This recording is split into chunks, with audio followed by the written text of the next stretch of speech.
काय सांगाल आज आपल्या गावामध्ये कीर्तनाचा कार्यक्रम? पुरी महाराजाची ही बाव हे मंदिर सुद्धा इतिहासामध्ये प्रसिद्ध असं मंदिर आहे. सौंदनपुरी महाराजांची संजीवन समाधी सुद्धा प्रसिद्ध आहे आणि आता ब्रह्मचारी बाबाची या ठिकाणी समाधी बांधलेली आहे. त्याच्यामुळे दत्त उपासक जेवढे आहेत तेवढे आणि ब्रह्मचारी महाराजांचे जे शिष्य आहेत आणि जवळपासच्या सर्व गावातली माणसं या ठिकाणी येतात. या जयंतीनिमित्त दत्त जयंतीनिमित्त या ठिकाणी येतात आणि प्रसाद देतात आणि सढळ हातानं सहकार्य करतात.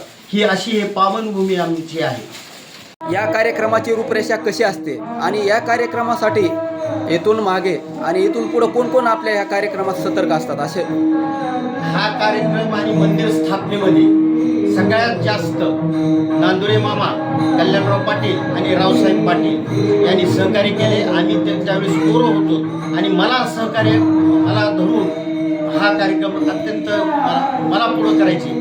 स्थापनेच्या वेळेसही मी स्वतः दिलीप पिशे यांना अत्यंत सहकार्य केलं.